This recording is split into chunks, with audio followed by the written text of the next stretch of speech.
Kia ora, I'm Emile Donovan, and today on The Detail, a potential sea change in the very fabric of publicly funded sport in Aotearoa. A newly formed athletes' union could shake up how sports people are employed. The Athletes Cooperative, which has been spearheaded by decorated Olympic rower Mahi Drysdale, wants athletes treated as employees rather than contractors. Some sports have big audiences, big sponsors and lots of money.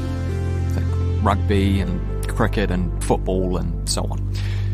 On the other hand, you have athletes who play less popular spectator sports.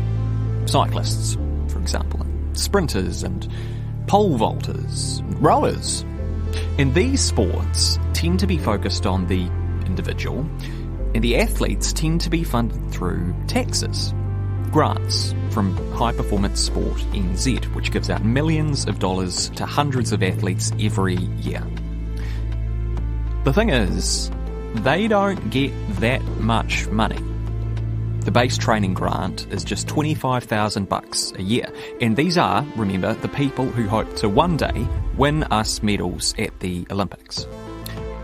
So today on the podcast, Stuff's national correspondent Dana Johansson sits down with me to discuss a landmark case being taken to the Employment Relations Authority, which could fundamentally change the nature of high-performance sport in Aotearoa.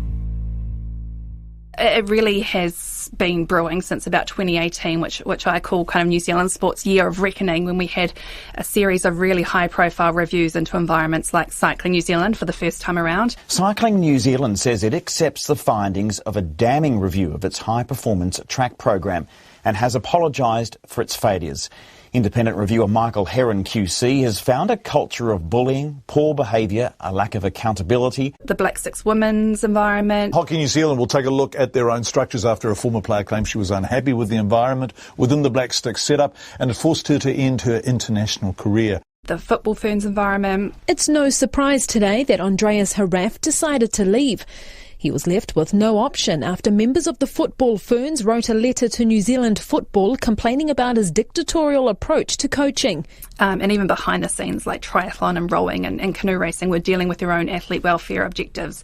And then alongside that, Stephen Cottrell, quite a prominent sports lawyer, sort of did this broader look at the high-performance system, and it's called the Elite Athlete Rights and Welfare Review, and that kind of raised, I guess, summed up all the issues that were occurring across the board. And he sort of said, a lot of the issues are occurring because of a lack of a genuine focus on athlete rights and welfare. And he also raised that, I think he concluded that one of the key ongoing issues to address is the inequality in bargaining power between NSOs on one hand and elite athletes on other. A number of the conclusions some of these reviews are going to come out with is that boards and management were not close enough to their environments, and they just didn't know what was going on. Like, high performance sport genuinely showed intent to address these issues, and behind the scenes they were doing working groups and coming up with a broader system strategy that would take these collective findings and try to improve athlete welfare and put it at the heart of what they can do. So they were genuinely trying to address these concerns. And it took until sort of March 2021 when they unveiled their kind of big roadmap with their systems strategy, and that sort of overhauled the funding and made broad changes to that, and ensured that they were going to be investing in environments that placed athlete welfare at the heart of what they do. And then 6 months later, we had that tragic event with Olivia Podmore passing away. Olivia Podmore was one of our most promising Olympic athletes, but her dream was shattered by bullying and intimidation at Cycling New Zealand. Those allegations were among the findings of a 2018 report into the organisation's culture, so 4 years ago. Which forced, obviously, another deep introspection of the high-performance system. Yeah. The key theme of this review was that cycling's high-performance system prioritises medals over well-being. It was High Performance Sport that designed the terms of reference for that, right? Yeah.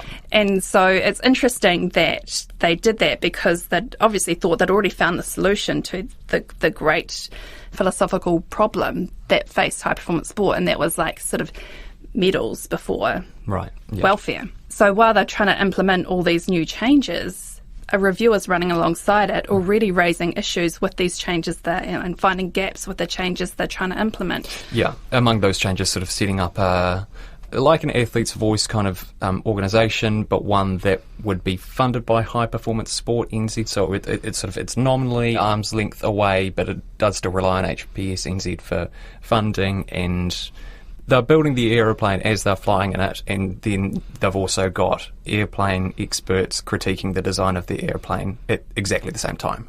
Yeah? Absolutely. Yeah, that's right. And so there were concerns from the outset that the model was going to be compromised. And I think when they put out when a request for proposal was put out to two organisations, one was sort of the NZOC Athletes Commission and the other was the Athletes Federation. Uh-huh.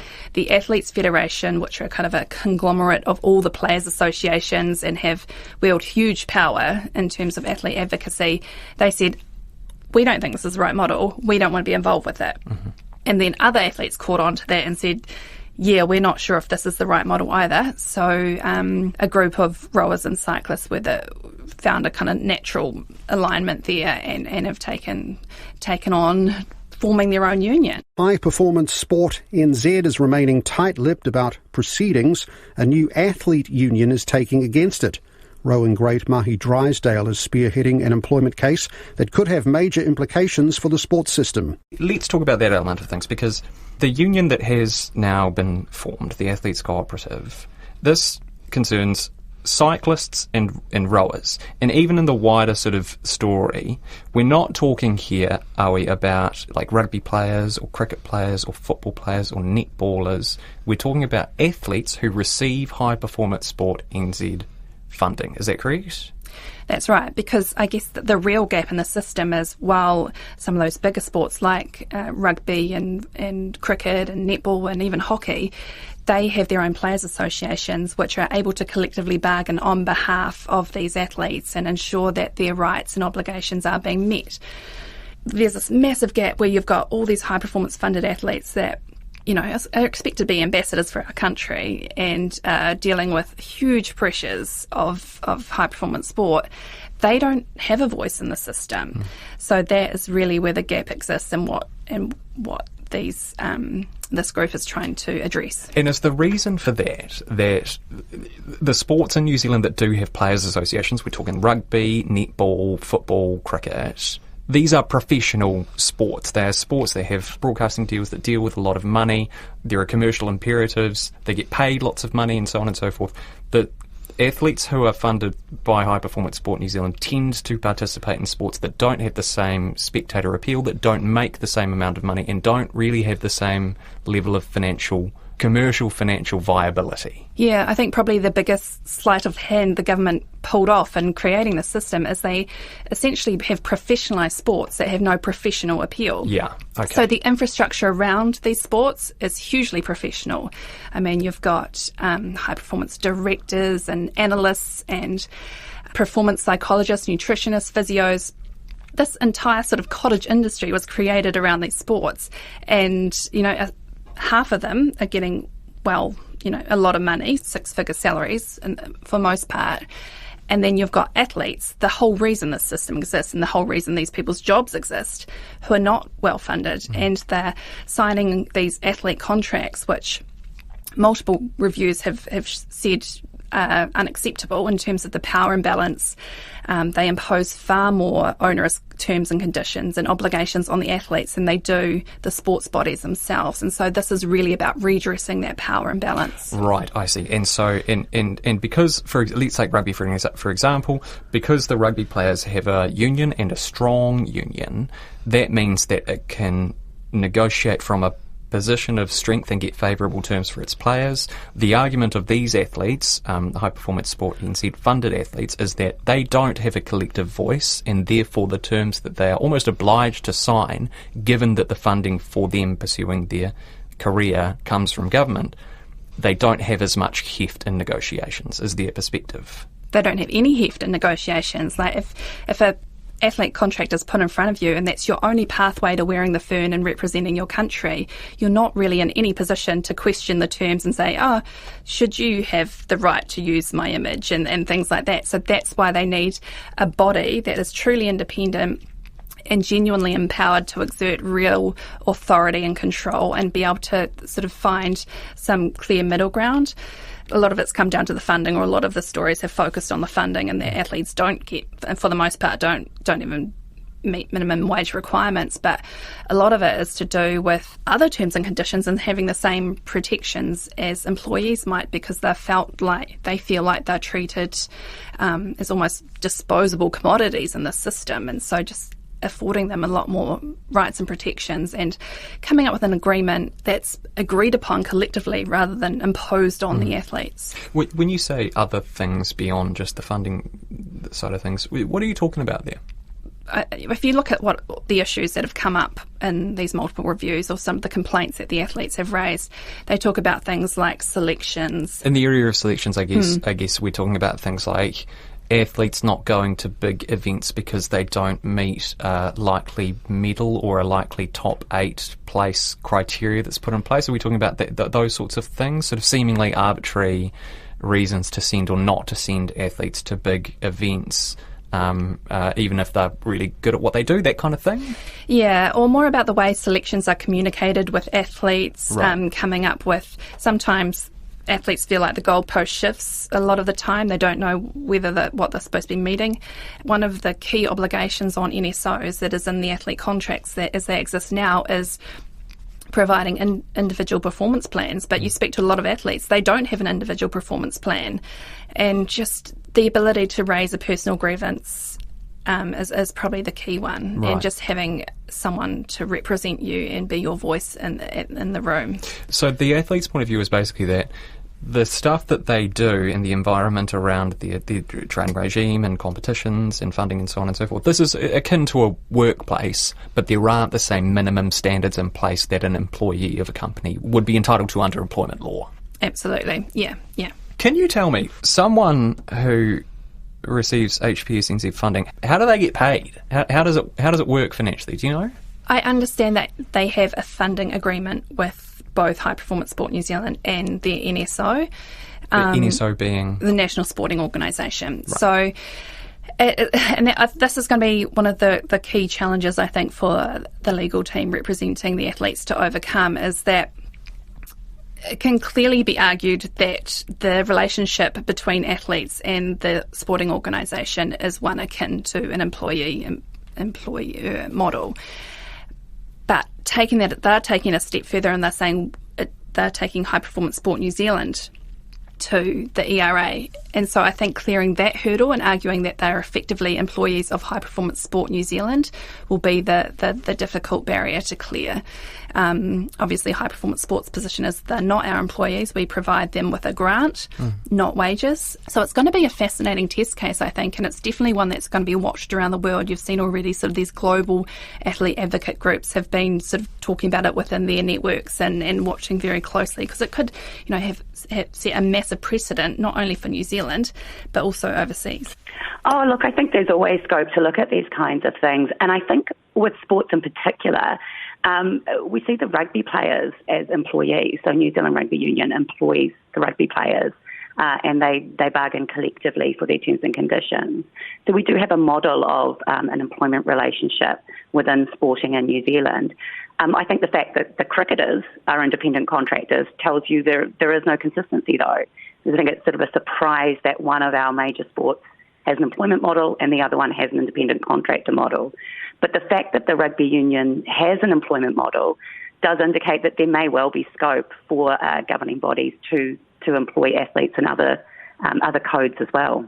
Right, so the grant model that you talk about, that's how HPSNZ funded athletes put food on the table, basically. They apply for a grant from High Performance Sport NZ, and then that money comes in, rather than it being like a salaried thing, an employer of a company or whatever. They're essentially acting almost as sort of independent contractors. Yeah, they don't directly apply for a grant. The NSO will apply on their behalf and say, for some of them, like your Olympic gold medalists, it's quite an easy case to make, and there's sort of minimum levels that they will get, I think. Olympic gold medalists will get an additional $40,000 on top of the base training grant, which is $25,000. But for those kind of more fringe athletes or the kind of more development athletes, it's up to the NSO to identify those athletes, show how they're performing and how they expect them to progress, and that's how they get their funding, but within a certain larger pool of money. 25 grand. That's the lowest funding. That's the starting point for. That is the base training grant. They have a lower, sort of a $12,500. I forget what it's called, but that's for a more development athlete level where they see sort of future podium potential. They can apply for those. And that was only recently introduced back in March 2021 under the new funding scheme, which was to kind of ensure that a broader pool of athletes could get funding. And this was as part of them identifying, like, this was their big response to the athlete welfare crisis, was like, we need to throw more money at athletes, but it's kind of diluted the funding pool. Wow. Okay. Looking at it from the athlete sort of perspective here, if your baseline training funding is 25 grand and you're a really serious athlete, and you're training full time, the athletes see that as basically saying, we're being paid a minimum wage of $25,000 a year. 25 grand is not much money. It's well below minimum wage if you're interpreting a working week as being 40 hours.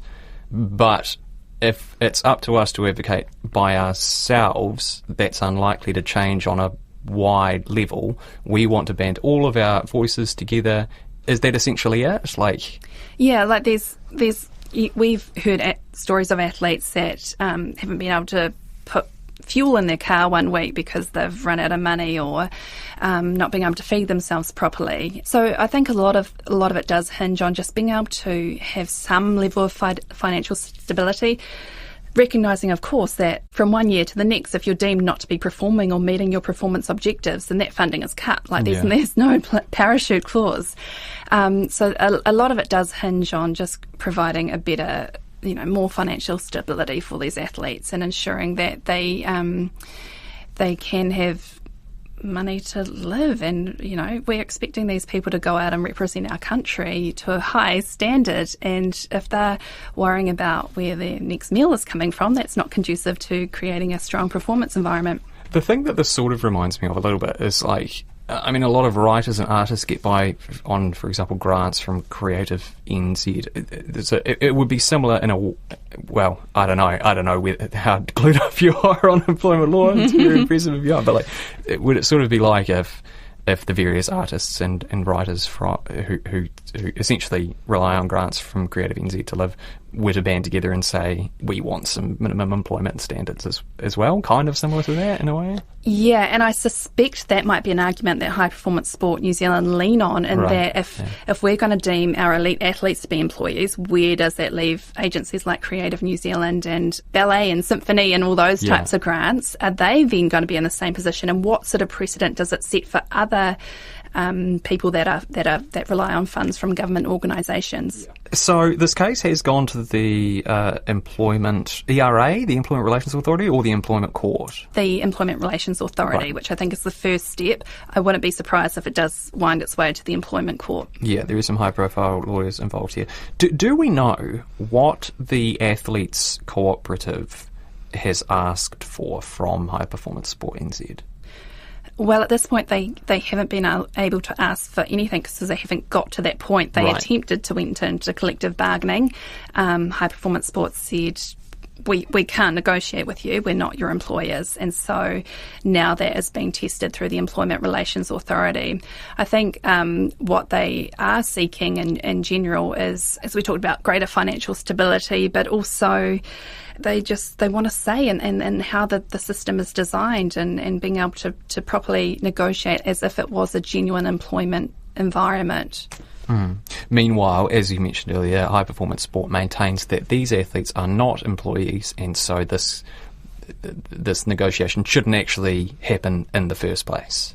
Yeah, so I think it's not like that. They're not open to talking to these athletes and understanding what they want. They're just saying we're not in a position to, under the legal terms collectively bargain with you and come up with a wider agreement that will cover all your athletes.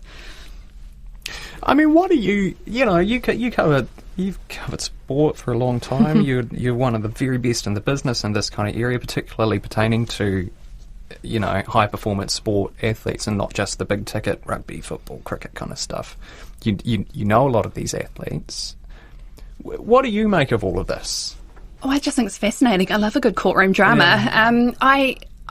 I tend to agree with the athletes' point of view. I'm not sure legally where they stand, but I certainly think that a lot of the issues that have continued to come up in these reviews, these exhaustive reviews that go back to 2018, they could be solved if they had a truly independent representation, including legal representation, to be able to come up with an agreement that works for them, to be able to have a say in their training hours and whether they can go home. Like some athletes can't even go home for leave at the weekend.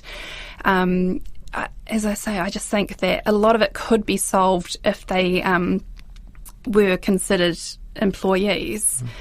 At the same time, high performance sport clearly consider it to be, I think, unworkable, too expensive, and they argue, well, if we did move to this model, it would limit the number of athletes we could support, thereby impacting athlete welfare further. So you'd have a lot of athletes in the system just sort of slogging away in the dreams of reaching this level and not getting paid. Yeah, I guess that is a factor to consider, isn't it? Is that if we're talking minimum wage, I think you wrote in your piece, equates to about 44 grand a year, thereabouts.